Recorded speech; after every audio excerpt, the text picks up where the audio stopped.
الحمد لله رب العالمين والصلاة والسلام على أشرف الأنبياء والمرسلين نبينا محمد وعلى آله وأصحابه أجمعين أما بعد قال الله تعالى أعوذ بالله من الشيطان الرجيم لقد جاءكم رسول من أنفسكم عزيز عليه ما عنتم حريص عليكم بالمؤمنين رؤوف رحيم 11ویں پارے کی الحمدللہ تلاوت مکمل ہوئی ہے۔ سورہ توبہ کا تھوڑا حصہ اور سورہ یونس کی مکمل تلاوت ہوئی ہے۔ کل کے درس میں دو چیزیں باقی تھیں، اس کو ذکر کر کے اپنے درس کو آگے بڑھاتے ہیں۔ رسول اللہ صلی اللہ علیہ وسلم جب مدینہ پہنچے تو آپ کو دشمنوں سے سابقہ پڑا۔ اس میں ایک طرف یہودی تھے اور اس کے بعد دوسرے منافقین بھی تھے جو اپنے آپ کو مسلمان کہلاتے تو زبان کے اعتبار سے مسلمان مگر دل کے اعتبار سے وہ کافر تھے۔ ان کا ایک سردار تھا، اس کا نام تھا عبداللہ ابن ابی، اسے بولتا رئیس المنافقین۔ وہ رسول اللہ صلی اللہ علیہ وسلم کو بڑی تکلیف دیتا تھا۔ ہمیشہ اللہ کے نبی کو تکلیف دینے کا کوئی بھی راستہ آتا تو فوراً اس کو اپنا لیتا۔ اسی لیے اس صورت میں کہا والذین یؤذون رسول اللہ لہم عذاب علیم، جو رسول اللہ کو تکلیف دیتے ہیں انہیں بڑا خطرناک انجام عذاب سے دوچار ہونا پڑے گا۔ اللہ کی نبی صلی اللہ علیہ وسلم کے چچا حضرت عباس رضی اللہ عنہ مدینہ تشریف لائے تو عباس رضی اللہ عنہ ذرا موٹے تھے، غور سے سنیے واقعہ ہے اس لیے کہ مجھے اس واقعے سے لے کر جوڑنا ہے۔ تو عباس رضی اللہ عنہ موٹے تھے، کسی کی بھی قمیص ان کو بس نہیں آ رہی، تو حضرت عباس رضی اللہ عنہ کو کیا کیا، وہ یہود جو منافقین کا سردار تھا اس نے اپنے شرٹ دی پہننے کے لیے، کس کو؟ رسول اللہ کے چچا کو۔ اب دے کر احسان ختم ہو گیا۔ اس کے بعد ہوا یہ ہے کہ عبداللہ ابن ابی کا انتقال ہو گیا۔ عبداللہ ابن ابی جو تھا نا، وہ نام عبداللہ ہے مگر منافق ہیں انہیں۔ ان کا بیٹا جو عبداللہ تھے انہوں صحابی ہیں۔ اللہ تبارک و تعالیٰ منافقین کے سردار کے بیٹے کو ماشاءاللہ ایمان کی دولت سے مالا مال کرتا ہے۔ ان کا بیٹا، ان کا نام بھی عبداللہ، ایسا بول سکتے ہیں عبداللہ ابن ابی، ایسا بولنا پڑتا نام۔ تو جب رئیس المنافقین کا انتقال ہوا نا عبداللہ ابن ابی کا، تو وہ ان کے بیٹے اللہ کی نبی صلی اللہ علیہ وسلم کے پاس آئے اور آ کر کہنے لگے یا رسول اللہ، میرے باپ کا انتقال ہو چکا ہے، ذرا آپ اپنی قمیض دیجئے۔ کیوں قمیض دینا؟ رسول صلی اللہ علیہ وسلم نے اپنی قمیض دی۔ کیوں قمیض دی؟ اس لیے کہ میں نے آپ سے تھوڑی دیر پہلے کہا تھا کہ عبداللہ ابن ابی نے رسول اللہ کے چچا کو قمیض دی تھی۔ اللہ کے نبی صلی اللہ علیہ وسلم نے اپنے چچا کا احسان چکاتے ہوئے اپنی قمیض دے دی، یہی اصل میں واقعہ تھا۔ اور اس کے بعد اللہ کی نبی صلی اللہ علیہ وسلم چونکہ منافقین کا سردار تھا نا، یہ منافقین کی نماز جنازہ پڑھانا کی نہیں کی، انہوں زبان سے مسلمان دل کے کافر تھے۔ اب ان کی نماز جنازہ نہیں پڑھانا، رسول اللہ کو کیا بھی آسمان سے مطلب ہدایت نہیں ملی تھی۔ جب اس کا انتقال ہوا اللہ کے نبی قمیض دیے، نماز جنازہ پڑھانے کے لیے کھڑے ہو گئے۔ اور اللہ کے نبی صلی اللہ علیہ وسلم جس کی نماز جنازہ پڑھاتے نا، انہیں بڑا خوش نصیب انہیں۔ صحابہ تو بولتے کئی مرتبہ اللہ کی نبی نماز جنازہ پڑھائی، میں سوچتا تھا کہ کاش میں میت ہوتا تو رسول اللہ میرے نماز جنازہ پڑھا دیتے تھے۔ کیا ہوا، نماز جنازہ پڑھانے کے لیے کھڑے ہو گئے۔ حضرت عمر رضی اللہ عنہ اتنی دور اندیش شخصیت، انہوں کیا کیے، اللہ کے نبی صلی اللہ علیہ وسلم کے کپڑوں کو پکڑ کر پیچھے سے کھینچنے لگے۔ روایت بخاری میں ہے۔ تو لہٰذا عبداللہ ابن ابی کی نماز جنازہ پڑھانے کے لیے کھڑے ہو رہے ہیں تو حضرت عمر رضی اللہ عنہ پر کھینچنے کہہ رہے ہیں یا رسول اللہ، ایسی شخصیت کہ آپ نماز جنازہ پڑھا رہے ہیں جو ہمیشہ آپ کو تکلیف دیتا تھا اور آپ کی بیوی پر الزام لگایا ہے۔ اللہ کی نبی تیش میں آ گئے۔ اللہ کی نبی نے فرمایا اگر مجھے 70 مرتبہ روکا گیا تب بھی نماز جنازہ پڑھاؤں گا میں۔ رحمت للعالمین صلی اللہ علیہ وسلم کیسے تھے دیکھو، دشمنوں کے ساتھ سلوک کرتے ہیں۔ اللہ کے نبی نے کیا نماز جنازہ پڑھائی اور آپ نے کہا وہ اس کو قبر میں دفن ہونے سے پہلے مجھے بلاؤ۔ اللہ کے نبی صلی اللہ علیہ وسلم، صحیح روایتیں آتی ہیں، اللہ کے نبی اس کی قبر میں اتر کر تھوک لگانے لگے تاکہ عذاب قبر نہ ہو۔ بہرحال لمبی روایت ہے۔ اللہ تبارک و تعالیٰ اس کے بعد آیت اتارا، کیا کہا وَلَا تُصَلِّ عَلَىٰ أَحَدٍ مِّنْهُمْ مَاتَ أَبَدًا، اے اللہ کے نبی یہ منافقین کی نماز جنازہ کبھی نہیں پڑھانا۔ کیوں؟ اس لیے کہ نماز جنازہ جب پڑھا دیتے ہیں تو گویا اس کی مغفرت ہو جاتی ہے۔ اور کہا وَلَا تَقُمْ عَلَىٰ قَبْرِهِ، اور اس کے قبر کے پاس کھڑے بھی نہیں ہونا۔ اللہ کے نبی اس کے بعد کسی کے منافق نماز جنازہ نہیں پڑھائے۔ حضرت عمر رضی اللہ عنہ کا دور آیا، ابو بکر کا دور آیا، عمر کا دور آیا۔ عمر کی دور اندیشی دیکھو کیسی ہے۔ عمر رضی اللہ عنہ جب نماز جنازہ لایا جاتا تو منافق کا نماز جنازہ ہو تو نہیں پڑھاتے، بولتے حذیفہ جو اللہ کی نبی صلی اللہ علیہ وسلم کے رازدار صحابی تھے، اے حذیفہ اللہ کی نبی نے تم کو منافقین کے بارے میں بتایا نا، تم نماز جنازہ پڑھو، نماز جنازہ نہیں پڑھاتا۔ تو اس طریقے سے اس سے معلوم ہوتا ہے منافق دو طریقے کے ہوتے ہیں، ایک ہوتے ہیں عقیدے کے منافق جو مکمل طور پر کافر ہیں۔ اسی لیے سورۃ التوبہ میں جہاں منافقین کا تذکرہ ہوا، اللہ تعالیٰ نے ان کو کفار ساتھ ملا کر ذکر کیا ہے۔ اچھا اس زمانے میں عقیدے کے منافقین ہیں کہ ہاں ہیں؟ یہ کون بولے تو شیعہ۔ انہوں کیا کرتے؟ زبان سے اسلام کا دعویٰ کرتے مگر دل میں نعوذ باللہ حضرت ابو بکر رضی اللہ عنہ کے خلاف اور حضرت صحابہ کرام کے خلاف بغض و عداوت رکھتے، لہذا وہ عقیدے کے منافقین آج بھی ہیں۔ اور ایک مثال ہے منافقین کی عملی نفاق۔ مثال کے طور پر نماز کو دیر سے آنا، بیزار سے بیٹھنا اور جلدی چلے جانا، زیادہ دعا نہیں کرنا، تو جو کرتے ہیں اس کو کہتے ہیں عملی نفاق۔ اسی صورت کے آخری میں اللہ تبارک و تعالیٰ نے 10ویں پارے کے آخری میں ایک بات یہ بتائی، غزوہ تبوک کو رسول اللہ صلی اللہ علیہ وسلم نے نکلنے کا حکم دیا، چلو۔ بعض صحابہ ایسے تھے جو فقیر تھے، جن کے پاس کچھ بھی نہیں تھا، اللہ کے نبی کے پاس آ کر بولا یا رسول اللہ جنگ میں جانا چاہتے ہیں، ہمارے پاس ہتھیار نہیں ہے جنگ کے لیے۔ اللہ کے نبی صلی اللہ علیہ وسلم نے فرمایا اے صحابہ کی جماعت، میرے پاس تم کو دینے کے لیے ہتھیار نہیں ہیں۔ کیسے ہے دیکھو صحابہ اکرام، اللہ فرماتا ہے تولوا واعینہم تفیض من الدمع حزنا الا یجدوا ما ينفقون۔ وہ صحابہ اکرام کو جب جنگ کے وسائل نہیں ملے، نہ سامان، واپس جا رہے تو آنکھوں سے آنسو جاری تھے، اس لیے کہ رسول اللہ کے ساتھ آخری مرتبہ جنگ میں شریک ہونے کا موقع نہیں ملا تھا۔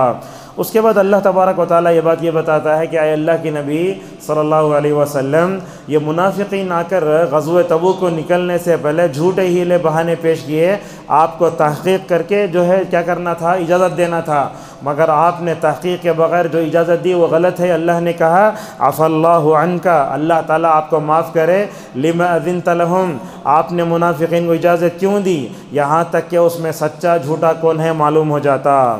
آپ جانتے ہیں قرآن میں عذاب قبر کی طرف بھی اشارہ ہے کئی جگہ، کہاں ہے؟ ایک تو سورہ ابراہیم میں آیتیں آئیں گی یثبت اللہ الذین آمنوا بالقول الثابت، یہاں مراد جو ہے وہ اللہ کی نبی صلی اللہ علیہ وسلم فرماتے ہیں یہاں قول ثابت سے مراد عقید توحید ہے۔ بندہ عقید توحید پر رہتا ہے تو اللہ تعالیٰ اس کو قبر میں بھی ماشاءاللہ کیا کرتا ہے، جواب دینے کے لیے آسانی پیدا فرماتا ہے۔ یہاں بھی عذاب قبر کی طرف اشارہ ہے، سنعذبہم مرتین، ہم ان کو 2 مرتبہ عذاب دیں گے، کب وہ قبر میں بھی اور آخرت میں بھی۔ اور ایک جگہ بھی آیا ہے تو تقریباً سورہ مومن میں الاعراب اشد کفرا ونفاقا، اور ایک جگہ مما خطیئاتہم اغرقوا فادخلوا نارا۔ ہمارا درس یہاں چل رہا ہے تو ہم عوام میں یہ بات سنتے ہیں، مولوی صاحب خالی آیتیں پڑھتے ہم نہ سمجھ میں نہیں آ رہا۔ یہ کرنا اصل کرنے کا کیا ہے، درس قرآن ہے، ہم آپ کو آیتیں بتاتے ہیں فلان جگہ ہے، فلان جگہ فلان جگہ ہے۔ اگر ہر آیت کا نمبر ترجمہ بولے تو ہمارے پاس وقت نہیں ہے، لہٰذا دروس کے بارے میں ایسی ویسی غلط باتیں نہیں پھیلانا چاہیے۔ آپ کو اچھا لگا سنیے، اگر اچھا نہیں لگا تو اٹھ کے چلے جائیے، بہتر ہے۔ اب غلط باتیں پھیلانا، ایسا بولتے ویسا بولتے، انہوں جو دلائل بولتے پورے ہمارے سر پہ چل جا رہی، ایسی باتیں جو ہوتی نا علماء کے بارے میں بولنا نہیں چاہیے، اس لیے کہ دن بھر آپ بھی روزے میں بھی روزہ رکھتا ہوں، دن بھر تھکے رہتے ہیں، یہ پوری تیاری کر کے یہاں آنے کے بعد پھر بھی گالیاں سننا اور پھر غلط باتیں سننا یہ اچھی بات نہیں ہے۔ میں اس کی وضاحت کر دینا چاہتا، کوئی بھی عالم آتا ہے نا تیاری کر کے آتا ہے، صبح سے شام تک وہ پوری مطلب 50 60 80 آیتیں ہوتی ہیں، ان میں سے چن کے ماشاءاللہ جو ہے لوگوں کے سامنے پیش کرتا ہے، تو اس طرح کی غلط باتیں ہوتی ہیں، دل کو تکلیف بھی ہوتی ہے۔ لہٰذا آپ لوگوں سے گزارش ہے کہ علماء کی قدر ہے، حفاظ کی قدر کریں، اور جو باتیں بتائی جاتی ہیں تو اچھی لگتی ہے تو سنیے اسے، اور جو ہے میں سنتا ہوں رمضان میں جو سنتے غیر رمضان میں مزہ نہیں آتا۔ اس طریقے سے اللہ نے اور ایک بات بھی یہاں جو ہے کہا، صحابہ کون ہیں، ان کی تعریف کرتے ہوئے علماء نے بتایا جو حالت ایمان میں رسول اللہ کو دیکھتے ان کو صحابی کہتے ہیں، یہاں تک کہ حالت ایمان میں جو ہے ان کا انتقال ہو جاتا ہے۔ ہمارے پاس حقوق بتاتے، سب سے پہلے کس کا حق؟ اللہ کا حق، اس کے بعد کس کا حق؟ رسول اللہ صلی اللہ علیہ وسلم کا حق، اس کے بعد کس کا حق؟ ماں باپ کا حق، لیکن انہی حقوق میں صحابہ کا حق بھی آتا ہے۔ اگر اللہ کے نبی صلی اللہ علیہ وسلم صحابہ کی شکل میں یہ جماعت نہ چھوڑتے یہ دین ہم تک نہیں پہنچتا۔ لہذا صحابہ کے حقوق بھی ہمیں اپنے دلوں میں بٹھانا چاہیے۔ کیا ہے؟ صحابہ کا پہلا حق بیان کرتے ہوئے مدینہ کے مشہور عالم دین ہے صالح سندھی حفظہ اللہ کہتے ہیں صحابی کا پہلا حق یہ ہے دل میں ان کے بارے میں محبت ہونا چاہیے اور زبان سے ان کی تعریف کرنا چاہیے۔ کسی بھی صحابی کے بارے میں منہ کھلت کیا کرنا؟ ان کا ذکر خیرج کرنا چاہیے۔ ہمارے پاس کچھ جماعتیں، کچھ شخصیتیں اور کچھ ایسے کتابیں ہیں جن کو پڑھ کر صحابہ کے بارے میں ہمارا ذہن غلط ہوتا ہے۔ لہٰذا ایسی کتابوں سے، ایسے یوٹیوب چینل سے، ایسے علماء سے جو صحابہ اکرام کے بارے میں نعوذ باللہ غلط باتیں پھیلاتے ہیں کبھی ان کے دروس کو نہیں سننا چاہیے۔ دل میں محبت بٹھاؤ، کب بھی صحابہ کا ذکر ہے تو ذکر خیر کرنا، جیسا کہ امام طحاوی رحمہ اللہ کہتے ہیں وَلَا نَذْكُرُهُمْ إِلَّا بِخَيْرٍ، کبھی بھی صحابہ کا ذکر آئے تو خیر کی بات بولنا۔ اب مثال کے طور پر ہماری جماعت میں ہم دیکھتے ہیں اہل حدیثوں میں، سلفیوں میں اللہ کے نبی کے اللہ کی بات آ گئی مان لیتے ہیں، نبی کی بات آئی مان لیتے ہیں۔ اگر صحابہ کی بات آ گئی تو کیا وہ صحابہ ہمیں کیا عمل کرنا؟ کیا ارے منہج صحابہ کا بالآخر مطلب کیا ہے؟ صحابہ جو کرے اگر صحیح روایت سے آپ کے پاس بات آ گئی تو ماننا نا اسے۔ اگر آپ نہیں مانتے تو میں سمجھتا ہوں ہم سلفی نہیں ہیں۔ لہذا صحابہ کی کوئی بھی بات دلیل سے آپ کے سامنے آ گئی تو اسے ماننا چاہیے۔ مثلاً کیسے؟ اللہ کے نبی صلی اللہ علیہ وسلم سجدے میں جاتے پہلے کیا رکھتے؟ ہاتھ رکھتے تھے۔ ایک روایت میں آتا رکوع کا بھی، یہاں گھٹنے کا بھی ہے۔ اب ہم لوگ جو ہے اس معاملے میں تشدد برتتے ہیں، نہیں کرنا چاہیے۔ علامہ ابن تیمیہ رحمہ اللہ فرماتے ہیں دونوں عمل اللہ کے نبی سے، صحابہ سے ثابت ہے، لیکن افضل یہ ہے کہ آپ اپنے ہاتھ رکھیں، بعد میں گھٹنے رکھیں۔ میں پوچھتا ہوں موٹا آدمی کیا رکھے گا؟ کیا رکھے گا؟ گھٹنے، ہاتھ نہیں رکھ سکتا، فریکچر ہوتا، گھٹنے رکھے گا۔ لہٰذا بولتے علامہ ابن تیمیہ رحمہ اللہ دونوں صحیح ہیں۔ اگر کوئی آدمی ہاتھ رکھ کے گیا تو اسے بولیں گے وہ بھی، لیکن افضل وہ ہیں، لیکن گھٹنے رکھ کر گیا تو اسے نہیں بولنا خلاف سنت کر رہا تو بول کے۔ لہذا شریعت نے جن باتوں میں گنجائش دی ہے ان باتوں میں ہمیں تشدد اور سختی برتنے کی جو ہے ہمیں حق نہیں ہے۔ لہذا شریعت بہت کشادہ ہے، شریعت بہت کشادہ ہے، لہٰذا اسے تنگ نہیں کرنا چاہیے۔ اس طریقے سے صحابہ کے دوسرا حق یہ ہے کہ ان کے فضائل کا ہمیں اعتراف کرنا چاہیے۔ حضرت ابوبکر کی کیا فضیلت ہے؟ جنت کے 8 دروازوں سے بلائے جائیں گے، فضیلت ہے ان کی، اور امت میں سب سے افضل۔ عمر کی فضیلت کیا، ان کی فضیلت کیا، یہ سب جاننا چاہیے ہمیں۔ ہمیں کرکٹ کے کھلاڑی کے بارے معلوم ہوتا نہیں، کون سے گراؤنڈ میں 6 مارا، 4 مارا، کون ہیٹ ٹرک کرا، وہ سب جانتا نا۔ ایسے ہم لوگ معلوم ہونا کن کے بارے میں ہیں، کون صحابہ ہیں، کن کو 10 صحابہ کو کون ہیں جن کو جنت کی خوشخبری سنائی گئی، لہٰذا ان کے فضائل کا ہمیں اعتراف ہونا چاہیے۔ اور تیسری بات دیکھو، صحابہ کے بارے میں ہمیشہ اپنا دل پاک رکھو، کوئی سے بھی غلط کتابیں پڑھ لے کے ان کے جو ہے چیزیں سن لے کے اپنے دماغ کو کبھی خراب نہیں کر لینا۔ اور پانچویں چیز یہ ہے کہ ہمیں ان کے نقش قدم پر چلنا چاہیے۔ اللہ کی نبی صلی اللہ علیہ وسلم نے یہی فرمایا، لوگو میری سنت کو لازم پکڑو اور میرے بعد ابو بکر عمر عثمان علی خلفائے راشدین کی سنت کو لازم پکڑو۔ ہم یہ جو تراویح پڑھ رہا کس کی سنت ہے؟ یہ حضرت عمر فاروق رضی اللہ عنہ کی سنت ہے۔ یہ عمر پڑھ تو ہمیں پڑھ لینا کی۔ اگر آپ ایسے بولتے ہیں تو میں سمجھتا ہوں آپ کے دل میں کینہ ہے۔ اللہ کی نبی نے کہا میرے بعد حضرت عمر کی سنت ہے، کیا؟ ایک امام پر ماشاءاللہ جمع کیا، یہ حضرت عمر کی سنت ہے۔ لہٰذا اللہ کی نبی صلی اللہ علیہ وسلم کے پاس صحابہ آتے، بولتے آیا اے رسول اللہ آپ کے بعد ہمیں کس کے نقش قدم پر چلنا؟ رسول اللہ کی زندگی میں سوال ہوا ہے۔ اللہ کی نبی فرماتے میرے بعد ابو بکر کے نقش قدم پر چلو، میرے بعد عمر کے نقش قدم پر چلو۔ بعض روایتوں میں عمار ابن یاسر رضی اللہ عنہ کا نام بھی آیا ہے۔ لہذا صحابہ کے نقش قدم پر چلنا ہمارے لیے بہت ضروری ہے۔ اسی طریقے سے ہمیں اور ایک بات بھی ہے، ان کے لیے دعا کرنا۔ کون تو بھی دعا کرے کیا؟ آج تک قرآن پڑھتے اٹھاتے اے اللہ ابو بکر عمر عثمان اور یہ صحابہ کرام دین کی خدمت کے لیے قرآن کو جمع کرنے کی کتنی تکلیف پڑے، اے اللہ ان کو جزائے خیر دے۔ یہ دعا کب آتی؟ دل پاک رہے تو آتی، اور دل جب گندہ رہے تو نہیں آتی۔ اسی لیے کہا سورۃ الحشر میں ربنا اغفر لنا ولاخواننا الذین سبقونا بالایمان، اے اللہ ہم سے پہلے جتنے لوگ ہیں سب کو بخش دے اور ان کے دلوں میں ان کے بارے میں ہمارے دلوں میں کینہ نہ رکھ۔ حضرت عائشہ رضی اللہ عنہ فرماتی ہیں تم کو تو صحابہ کے لیے استغفار کا حکم دیا گیا، مگر غلط بات یہ ہے کہ تم صحابہ کو نعوذ باللہ گالیاں دیتے ہو۔ دعا کا مطلب یہ بھی ہے جب بھی صحابی کا نام ہوتا ہے کیا بولنا؟ رضی اللہ عنہ۔ اپنے بچوں کو عادت ڈالو، ابو بکر، عمر، عثمان، علی کیا ہے، گھر کے کام والے ہیں۔ ہمارے جامعہ کے ایک استاد تھے، تقریباً 22 سال ماشاءاللہ جامعہ کے ناظم رہے وہ، اگر ان کی گھنٹی میں کون تو بھی ابو بکر کے بعد رضی اللہ عنہ نے بولا سبق حضرت ڈلتے، کیا بات عمر گھر کے کام والے کیا انہوں حضرت پوچھتے، لہٰذا نہیں۔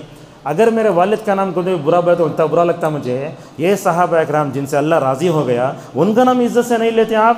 ابو بکر رضی اللہ عنہ، رضی اللہ عنہ، اور اس میں غلطی کرتے لوگ، رضی اللہ عنہ کس کے لیے بولنا؟ مرد کے لیے بولنا، عورت کے لیے رضی اللہ عنہ، سب کو ملا کر کیا بولنا؟ رضی اللہ عنہم یا رضوان اللہ علیہم اجمعین۔ عرب میں تو ایسا بولتے ہوئے ہمیں دیکھے رضی اللہ عنہ ارضا۔ آپ کو بتاتا ہوں، دیکھو تقریباً 14 سال تک مدینہ میں ایک محدث تھے، ان کا نام تھا ضیاء الرحمن اعظمی عمری مدنی حفیظ رحمہ اللہ، حدیث کی کتاب لکھے، 14 سال میں ماشاءاللہ 16,000 حدیث جمع کرے اپنی زندگی میں، کہیں بھی نہیں جاتے تھے، عربی میں حدیث جمع کر دیے۔ بعد میں ان حدیث کا ترجمہ کرنے کے لیے انہوں نے شرط رکھی، اگر میرے مرنے کے بعد میری اس کتاب کا ترجمہ ہوا تو رسول اللہ کا جہاں نام آتا وہاں صلی اللہ علیہ وسلم لکھنا، اور جہاں صحابہ کا نام آتا صحابہ کے نام سے پہلے حضرت لکھنا، اور صحابی کا نام کے بعد کیا لکھنا؟ رضی اللہ عنہ لکھنا۔ لہٰذا یہ ہے اہم۔ لیکن ہم معاشرے میں دیکھتے ہیں یہ شیعہ رافضیاں کیا کرتے ہیں معلوم ہے؟ خود بتا دوں آپ کو، حضرت علی کا، فاطمہ کا، حسن کا، حسین کا، عباس کا، ابو ذر غفاری کا، مقداد ابن اسود کا، سلمان فارسی کا، یہ 6 نام آپ کو بولا، دیکھو یہ نام آئے تو علیہ السلام لکھتے ہیں انہوں، حضرت علی علیہ السلام، فاطمہ علیہ السلام، یہ بولنا غلط ہے، یہ کیوں؟ اچھا علیہ السلام کیوں نہیں بولنا؟ اس لیے کہ اللہ نے کیا کہا؟ رضی اللہ عنہم ورضوا عنہ۔ انہوں علیہ السلام کئی کو بولتے بولے تو ان کے پاس وہ جتنے 7 کو لوگوں کا نام لیا انہوں جو ہے نبوت کے درجے میں آتے، نبی کے نام کیا بولتے ہم؟ علیہ السلام بولتے، اسی لیے وہ بھی جو ہے علیہ السلام بولتے، نہیں بولنا چاہیے۔ اسی ہمارے پاس کتابوں میں سے آتا عین لکھا رہتا ہے، اور صلی اللہ علیہ وسلم لکھنے کے بارے میں صاد لام عین میم نہیں لکھنا، پورا نام لکھنا صلی اللہ علیہ وسلم۔ اس طرح صحابہ کا نام آتا ہے تو ہمیں ان کے لیے دعا کرنا چاہیے رضی اللہ عنہ۔ اسی لیے دیکھیں گے آپ خطبے میں ہوتا، دیکھو ان اللہ و ملائکۃہ یصلون علی النبی یا ایھا الذین آمنوا، اس کے بعد 4 صحابہ کا نام آتا۔ اب آپ پوچھیں گے دلیل کیا ہے؟ یہ سوال کیا گیا سعودی عرب کے مشہور عالم دین صالح فوزان حفظہ اللہ سے، کیوں آپ صحابہ کا نام لیتے خطبے میں؟ اللہ کی نبی نہیں لینا، وہ صحابہ کے دور میں نہیں تھے نا؟ تو انہوں نے جواب دیتے ہوئے کہا ہم اسے اس لیے لیتے ہیں، یہ شیعہ اور رافضیاں صحابہ کو گالیاں دیتے، ہم ان کا ذکر کر کے بتاتے ہیں کہ ان کی وجہ سے دین ہم تک پہنچا ہے، لہٰذا ان کے حق میں دعا کر کے ہم ان کو بتاتے ہیں کہ یہ ہمارے صحابہ کرام تھے، ابی بکر و عمر و عثمان والی نام آتا، اور کبھی نام چھوڑ دیے تو الگ ہے، وہ نام جو ہے ذکر کرنا ضروری نہیں ہے۔ اس طریقے سے صحابہ کے حکم میں اور ایک حق آتا ہے، کیا بولے تو ان کے درمیان میں جو لڑائی ہوئی لڑائیوں کا بار بار ذکر نہیں کرنا چاہیے۔ جیسے علی اور معاویہ درمیان کچھ جنگ آئی صفین، حضرت عائشہ اور علی کے درمیان کون سی جنگ آئی؟ جنگ جمل۔ بعض لوگ دیکھتے ہیں خالی وہ جنگاں اختلافات اٹھا کے اچھالتے رہتے، فقہی مسائل میں بولو آپ اختلاف ہوا، لیکن یہ شیطان لڑایا نا صحابہ کو، کبھی بھی ان کی چیزیں نہیں بولنا چاہیے۔ بعض دیکھتے ہیں ہمیں انجینئر مرزا وغیرہ ہیں، کالی پگڑی باندھ لیتا، دیکھتا علی کے خلاف بولتا، معاویہ کے خلاف بولتا، اس کے خلاف بولتا۔ ہمارے کچھ لوگ بھی ہیں ان کو فالو کرتے رہتے ہیں، غلط ہے۔ جیسا میں سمجھتا ہوں اگر آپ ان کی ویڈیو بار بار سنتے رہے، دین کی غلط تصویر آپ کی ذہن میں بیٹھتی اور صحابہ کا تقدس ختم ہو جاتا۔ لہذا صحابہ کرام کے درمیان میں جو اختلاف ہوئے اس کو بار بار ذکر نہیں کرنا چاہیے، اس لیے کہ بار بار ذکر کریں گے عوام سمجھتی کیا نہیں سمجھتی نا، اسی لیے کہا الکف عما شجر بینہم۔ اور اس طرح سے اور ایک چیز بھی ہے، صحابہ کرام کے بارے میں جو غلط باتیں ہیں ان کو بھی نعوذ باللہ لوگوں کے سامنے بیان نہیں کرنا چاہیے۔ آخری چیز ہے صحابہ کی ہے اس کے بارے میں ان کو گالی دینا گناہ کبیرہ ہے۔ کیسی کیسی کتابیں ملتی ہیں، لوگ عثمان کے بارے میں بولتے عثمان بدعتی ہے، اللہ اکبر، رونگٹے کھڑے ہو جاتے۔ کیسے بھائی؟ بولنے والا نعوذ باللہ دائرہ اسلام سے خارج بھی ہو سکتا انہیں۔ ایک صحابی کے بارے میں بتا نہیں سکتے کہ سنت سے ہٹے سن، بتاؤ دلیل ہے؟ نہیں ہے کہیں بھی۔ کوئی صحابی مشرک نہیں، کوئی صحابی ماشاءاللہ بدعتی نہیں، ہر صحابہ ماشاءاللہ سنت پر جمے ہوئے۔ جان دے دیتے تھے بدعت کے واسطے، مگر سنت پر مکمل طور پر اڑے رہتے تھے۔ لہٰذا صحابہ کو گالی دینا بڑا گناہ ہے۔ آپ نے فرمایا اے لوگو میرے صحابہ کو گالی مت دو۔ دیکھو چیلنج کیسا ہے، اگر تم پورے احد پہاڑ کے برابر بھی سونا خرچ کر لو یا آدھے احد پہاڑ کے برابر بھی سونا خرچ کر لو، ان کے مرتبے کو پہنچ نہیں سکتے۔ آپ نے یہ بھی فرمایا جو میرے صحابہ کو گالی دیتا اس پر اللہ کی لعنت ہے، رسول کی لعنت ہے، سارے لوگوں کی لعنت ہے۔ تو لہذا صحابہ گالی نہیں دینا چاہیے، ایسی کتابوں سے بھی مکمل طور پر ہمیں دور رہنا چاہیے۔ اس کے بعد اللہ تبارک و تعالیٰ نے کہا تمام صحابہ جنتی ہیں، کوئی صحابی جہنم میں نہیں جائے گا، جیسا کہ اللہ فرماتا ہے کیا ہے، اعد لہم جنات تجری تحتها الانہار خالدین فیہا۔ کئی روایتیں ہم پورے امت کا اس بات پر اتفاق ہے کہ تمام صحابہ صحابیات جنتی ہیں۔ ایک حدیث آتی ہے اللہ کی نبی صلی اللہ علیہ وسلم نے فرمایا جن آنکھوں نے مجھے دیکھا ان آنکھوں کو جہنم کی آگ چھوئے گی نہیں۔ اللہ نے یہ بھی کہا وَكُلًّا وَعَدَ اللَّهُ الْحُسْنَى۔ اس کے بعد غزوہ تبوک کا ایک واقعہ ہے، ایک 10 منٹ بولتے ہیں آپ کے سامنے۔ غزوہ تبوک میں رسول صلی اللہ علیہ وسلم نے نکلنے کا حکم دیا، اس میں سے ایک صحابی کیا کرے، کعب بن مالک رضی اللہ عنہ نہیں جا سکے، بڑے مالدار صحابی نوجوان تھے، انہوں بولے کل چلے جاؤں گا، اس کے بعد بھاگ کی جگہ مل جاؤں گا۔ جیسے ہم لوگ کیا کرتے ہیں، ذرا مسجد دور رہی، ایک بجے نماز ہے نہیں ہے، 12:50 پر 8 کو نکلے تو سیدھا پہنچ جاتا ہوں میں، کک مارتے رہتے، گاڑی چھڑچ نہیں ہو رہی، نہ گئی نماز۔ وہ صحابہ اکرام کیا کریں، انہوں نے کل جاؤں گا، کہاں ہے اللہ کے نبی صلی اللہ علیہ وسلم ایک دم گرمی میں 50 ڈگری گرمی ہوتی وہاں، اس وقت ایسے تکلیف میں پڑ کر گئے، صحابہ پانی پینے کے لیے ترس گئے، راستے میں کھانے کے لیے ترس گئے۔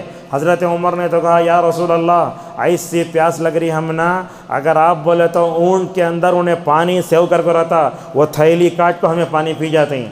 ابوبکر صدیق رضی اللہ عنہ نے کہا یا رسول اللہ آپ جو آپ دعا کرو۔ ابوبکر اللہ کے دعا فرمائی، فوراً بارش ہوئی، اللہ کے نبی صلی اللہ علیہ وسلم نکلے، لیکن وہ حضرت صالح کی قوم کے اوپر سے گزرے، جہاں صالح علیہ السلام کی قوم کو عذاب آیا تھا نا، وہاں گئے۔ اللہ کے نبی صلی اللہ علیہ وسلم کیسے ہو رہی ہیں، دیکھو ایسا سر جھکا ہوا ہے، اللہ کے نبی بول رہے ہیں یہ ایسے لوگ تھے، یہاں ظالم لوگ رہتے تھے، ذرا جلدی گزر جاؤ۔ صحابہ بولتے ہیں اللہ کے نبی صلی اللہ علیہ وسلم وہ مقامات، عذاب شدہ مقامات پر سے گزر رہے ہیں، آپ کا سر جو ہے نیچا ہے۔ بعض صحابہ نے وہاں پانی لے کر آٹا گوندا، جانوروں کو پلا لیا، آپ نے کہا پانی پھینک دو، دیکھو عذاب جس جگہ آتا ہے کیسے اللہ کے نبی صلی اللہ علیہ وسلم ڈر رہے ہیں۔ گزر گئے، چلے گئے، جا کے پہنچے، آپ نے وہاں جا کر پوچھا کعب کہاں ہے؟ ایک آدمی اٹھ کر بولا، بڑا غرور ہے اسے۔ کون بولے؟ ایک صحابی بولے، حضرت معاذ بن جبل رضی اللہ عنہ نے کہا یا رسول اللہ غلط بول رہا انہیں، میں نے ان کے ساتھ زندگی گزاری ہے، ماشاءاللہ ان کے اندر خیر کا جذبہ ہے۔ اللہ کے نبی صلی اللہ علیہ وسلم واپس آئے، میں سمجھتا ہوں مدینے سے سب سے زیادہ غائب اسی جنگ میں تھے آپ، اور اسی جنگ سے واپس آنے کے بعد وہ اشعار پڑھے ہیں، طلع البدر علینا وجب الشکر علینا۔ ہمارے علماء بھی کیا کرتے، ہجرت کے موقع پر پڑھے بولتے، غلط ہے بات وہ، اس لیے کہ ثنیۃ الوداع جو جگہ ہے نا، مکہ مدینے کے درمیان میں نہیں ہے، وہ شام اور مدینے کے درمیان میں ہے۔ علامہ ابن القیم رحمہ اللہ نے بتایا ہے، کئی دنوں تک غائب تھے نا، بولے آج تو 14ویں رات کا چاند ہمارے اوپر طلوع ہو گیا۔ رسول اللہ صلی اللہ علیہ وسلم آئے، جا کے منافقین بولے اے محمد صلی اللہ علیہ وسلم ہمیں جھوٹے تھے، ہم نہ آنے نہیں ہوا۔ تو حضرت کعب بن مالک رضی اللہ عنہ اس میں ہیں، تو کعب بن مالک رضی اللہ عنہ سے آ کر جو ہے لوگوں نے کہا تمہیں بھی جا کے جھوٹے ہیلے بہانے پیش کر ڈالو۔ حضرت کعب بن مالک رضی اللہ عنہ نے کہا نہیں، میں تو رسول اللہ جھوٹ نہیں بولوں گا۔ اور پوری تاریخ دیکھو آپ، ماشاءاللہ کوئی صحابی جھوٹا نہیں ہے، پورے صحابہ سچے ہیں۔ اللہ نے کہا یا ایھا الذین آمنوا اتقوا اللہ وکونوا مع الصادقین، ایمان والو سچے کے ساتھ رہو۔ تو کیا کیا اللہ کی نبی نے فرمایا یہ 3 صحابہ کے ساتھ بائیکاٹ کرو، کونی باتش نہیں کرنا۔ لمبا واقعہ ہے، اس میں 3 صحابہ تھے، کعب بن مالک، ہلال ابن امیہ اور مرارہ بن ربیع رضی اللہ عنہم اجمعین۔ وہ 3 لوگ تھے، تو اللہ کی نبی نے کہا کوئی بات نہیں کرنا، کوئی لین دین نہیں کرنا۔ تینوں صحابہ سے کہہ دیا، اور کہا اس میں سے 2 صحابہ ذرہ 50 کے اوپر تھے، لیکن کعب بن مالک رضی اللہ عنہ ذرا نوجوان تھے انہوں۔ تو اللہ کی نبی نے فرمایا ایسا کرو، ان 3 صحابہ سے کہو کہ بیویوں سے الگ ہو جائیں۔ اللہ اکبر، پورا مدینہ کوئی سلام کا تو بات بھی نہیں کرتے تھے۔ ہوا کیا، اس کے بعد وہ 2 صحابی جا کر بولے یا رسول اللہ ہمیں بڈھے ہو گئے ہیں، بیویوں کے بغیر نہیں رہ سکتے، کیا کروں؟ اللہ کی نبی صلی اللہ علیہ وسلم نے انہیں اعلان اجازت دے دی بیویوں کے ساتھ رہو، مگر آپ نے کعب بن مالک رضی اللہ عنہ سے کہا نہیں، بیوی کے پاس نہیں جانا، اور بیوی کو ان کے ماں کے گھر بھیج دو۔ کعب بن مالک نے بیوی سے کہا تم اپنی ماں گھر چلے جاؤ۔ 50 دن کا بائیکاٹ، مدینے میں کوئی بات نہیں کرتا، کیوں؟ اس لیے کہ مال رکھ کر بھی رسول اللہ کے ساتھ جنگ میں نہیں گئے، اللہ نے سبق سکھایا۔ اللہ اکبر، وہ 50 دن کیسے گزرے؟ اللہ تعالیٰ سورہ توبہ کی آیت میں اس کا ذکر کرتے ہوئے فرماتا ہے، کعب بن مالک رضی اللہ عنہ کہتے ہیں زندگی گشادگی کے بعد جو تنگ ہو گئی تھی، کوئی بھی آ کر میں جا کر رسول اللہ کو سلام کرتا، رسول اللہ ایسے ہو جاتے، وہ تبسم المغضب، اللہ کی نبی تو سر پھیر لیتے، اور نبی جس صحابی کو دیکھ کر وہ چہرہ پھیریں کیا حالت ہوتی تھی۔ 50 دن کا بائیکاٹ گزرا، کعب بن مالک رضی اللہ عنہ کو تھے پورے مدینے میں گھومتا، میں میرے سے کوئی بات نہیں کرتا، کوئی سلام کا جواب تک نہیں دیتا تھا۔ ایک دن ایسے ہوا، گھر کی چھت پر میں چڑھا، نماز فجر پڑھا، تو ایک آدمی آ کر بولا اے کعب دیکھو تم 3 صحابہ کی توبہ قبول ہو چکی ہے۔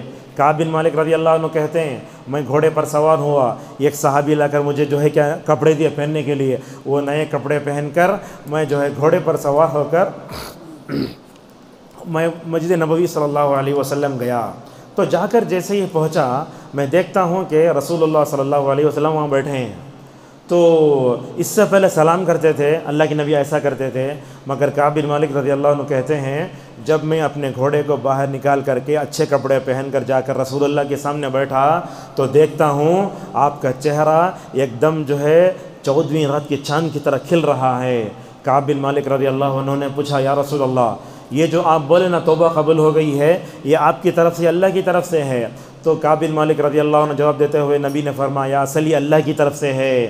اس کے بعد اللہ کی نبی نے فرمایا ابشر بخیر یوم منذ ولدت کو امک، یاد رکھو آج تمہاری توبہ قبول ہو گئی نا، اللہ نے آج تم کو اتنا پاک کر دیا ہے جیسے تمہاری ماں نے تم کو جنا ہے۔ اللہ کی نبی کے سامنے بیٹھ کر جوش میں آ گئے۔ کعب بن مالک رضی اللہ عنہ کہنے لگے یا رسول اللہ، یہ زیادہ مالک مجھے پیچھے کرا، پورا مال دیا تمہیں اللہ کے راستے میں، ضرورت ہی نہیں مجھے یہ۔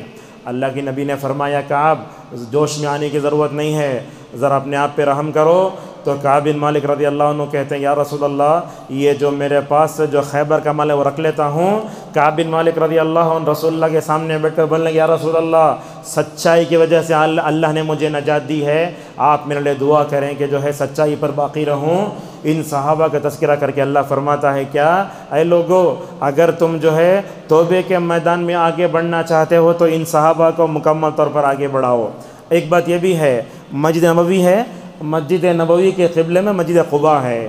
منافقین کیا کرے، ان دونوں کے درمیان میں ایک مسجد بنائیں، اسے بولتے مسجد زرار تھی۔ وہ بنانے کا مقصد کیا تھا؟ اللہ فرماتا ہے ڈیوائڈ اینڈ رول، مسلمانوں کو بانٹنا اور اللہ اور اس کے خلیفہ اعلان جنگ کرنا۔ وہ تبوک کو جانے سے پہلے آ کر اس کے جو ہے افتتاح کے لیے رسول اللہ کے لیے ذرا آؤ تمہیں نماز پڑھاؤ نا، اللہ کی نہیں بولے میں تبوک کو جانا ہے، آ کر میں نماز پڑھتا ہوں۔ اللہ نے جو ہے وہی اتاری، اے اللہ کے نبی یہ منافقین غلط مقاصد کے لیے مسجد بناتے ہیں، آپ اس میں جانا بھی نہیں، کھڑنا بھی، نماز بھی نہیں پڑھنا۔ اللہ کے نبی نے بعض صحابہ کو بھیجا جلا دو مسجد کو۔ تو اس سے کیا معلوم ہوتا؟ مسجدوں میں دلوں کے جوڑنے کا کام ہونا، دلوں کے توڑنے کا کام ہوا تو وہ مسجد نہیں ہے۔ لہٰذا دیکھتے ہم کندھے سے کندھا، پیر سے پیر ملاتے مگر دل ہمارے جمتے نہیں ہیں۔ دلوں کو پاک رکھو، یہ قریب مل کر کھڑے ہو جاؤ۔ جب آپ ایک دوسرے سے مصافحہ کرتے وہ بھی آپ بتاتے ہیں میرا دل پاک ہے۔ آج تو ایسا ہے، لوگ ایسا مصافحہ کرتے ہیں، کہاں ہے دل پاک ہے؟ لہٰذا یہ ساری چیزیں بتاتی ہیں۔ اس کے بعد اللہ تبارک و تعالیٰ نے کہا کہ اللہ تعالیٰ نے جنت خرید لی ہے مومن کے نفسوں کے بدلے میں۔ اس کے بعد ابراہیم کی پوری زندگی تمہارے نمونہ ہے، ایک چیز میں وہ کیا بولے تو ابراہیم نے اپنے باپ کے لیے مغفرت کی دعا کی تھی، اس کے علاوہ تو ابراہیم کی پوری زندگی تمہارے لیے جو ہے نمونہ ہے۔ اس کے بعد اللہ نے فرمایا کہ ایمان بڑھتا کیسے ہے؟ رسول اللہ صلی اللہ علیہ وسلم جو ہے امت کے لیے بڑے رحیم ہیں۔ اللہ تعالیٰ اپنے نام رکھا، کیسا رکھا؟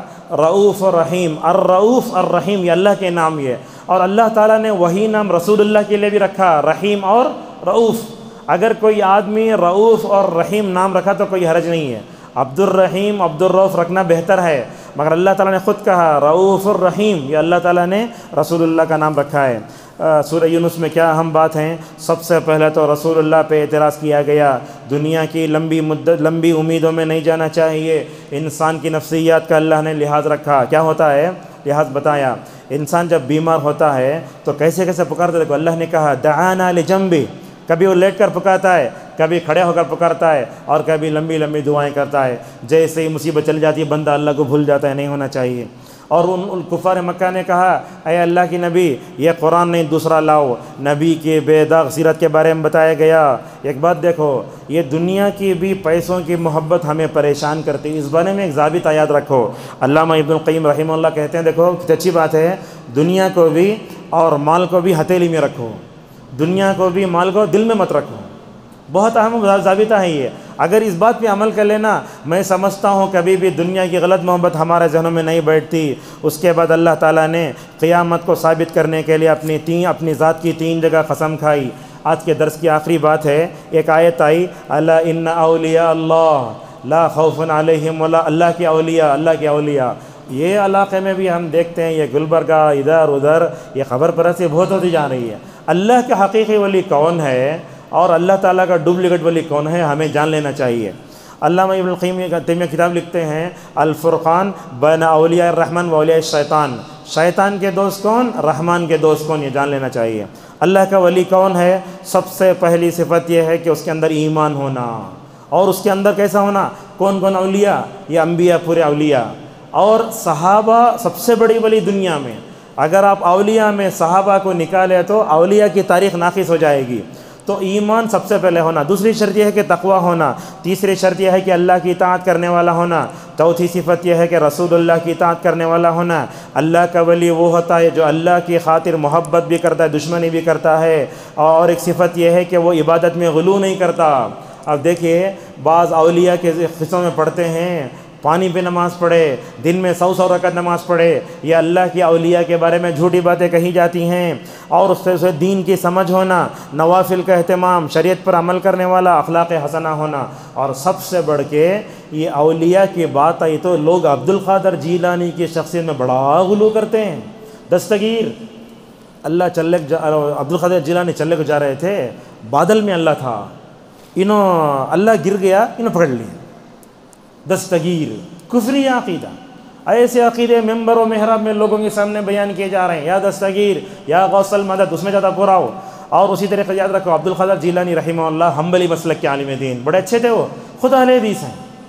آپ زندگی میں دیکھو سینے پہ ہاتھ باندھنا، رفع الیدین کرنا، انگلی ہلانا، اور بولتے ہیں میں سمجھتا ہوں اہل الحدیث فرقہ ناجیہ ہے، یہ ساری باتیں انہیں موجود ہیں، لیکن ان کے شان میں غلو کر کے نعوذ باللہ بڑی خطرناک باتیں کہتے ہیں۔ اور یہ بات یاد رکھیے ہر ولی کے لیے وہ کرامت کا ہونا بھی ضروری نہیں ہے۔ اب ولی میں کچھ لوگ غلو کرتے ہیں، ایسے ہوتا ہے جو آج قبریں ہیں، درگاہ ہیں، آستانے ہیں، ان کے اندر کوسا جانور ہے نہیں معلوم، ایسا بھی ہوتا ہے، کتے کی خبر ہے، گدھے کی خبر ہے، اس کو بنا لیے، اب اس کو نعوذ باللہ اپنے کمانے کا ذریعہ بنائے ہیں۔ لہٰذا یاد رکھیے اللہ تبارک و تعالیٰ اولیاء کو کرامت دیتا۔ کرامت کے بارے میں ابن القیم رحمہ اللہ نے 3 باتیں بتائی ہیں۔ کچھ لوگ تو غلو کرتے تو نبی کے درجے تک پہنچاتے تھے، اور ہمارے دیکھتے ہیں بھائیوں کو صحیح دلیل کے ساتھ کلام ذکر تو کرامت کا انکار کراتے ہیں، اور کچھ لوگ اسے مانتے نہیں ہیں۔ 1-2-3 کرامتیں آپ کے سامنے ذکر کرتے ہیں۔ اللہ تعالیٰ نے قرآن نے اس کا ذکر کیا ہے۔ مریم علیہ السلام تھے نا، وہ بیت المقدس کے محراب میں بیٹھ کر جو ہے عبادت کرتی تھیں، ان کو بغیر سیزن کے جو پھل ملتے تھے وہ کرامت تھی وہ۔ اور اسی طریقے سے سارہ کی کرامت بھی ہے۔ اصحاب کہف دیکھو 309 سال تک سوتے رہے، یہ ان نوجوانوں کی کرامت ہے۔ اور کچھ صحابہ کرام میں آپ کو بتاتا ہوں، حضرت انس بن مالک رضی اللہ عنہ کی روایت وہ کہتے ہیں حضرت اسید بن حضیر اور عباد بن بشر رضی اللہ عنہ اللہ کے نبی گھر سے نکلے، جا رہے تھے، مدینے کی پوری گلی تاریک ہے، ان کے سامنے ایک عصا ہے، ان کے ہاتھ میں ایک عصا ہے، تاریکی ہے۔ کرامت کیسی ہے دیکھو، بولتے ہیں اللہ کے نبی گھر سے نکلے، ہمارے ہاتھ میں جو عصا تھا وہ روشن ہو گیا، گھر تک پہنچنے تک ماشاءاللہ وہ عصا روشن رہا۔ عمران ابن حسین رضی اللہ عنہ ایسے تھے، روایتوں میں آتا ہے انہوں فرشتوں کو سلام کرتے تھے، فرشتہ ان کو سلام کرتے تھے۔ ابو الدرداء اور سلمان رضی اللہ عنہ جس برتن میں کھاتے اس برتن میں وہ برتن میں کھانا اور برتن بھی سبحان اللہ بولتے تھے۔ حضرت عبداللہ مسعود رضی اللہ عنہ کہتے ہیں رسول اللہ کے دسترخوان پر میں نے کھانے کو سبحان اللہ پڑھتے ہوئے دیکھا ہے۔ خبیب رضی اللہ عنہ کو مکے میں جو ہے قید کر لیا گیا تھا۔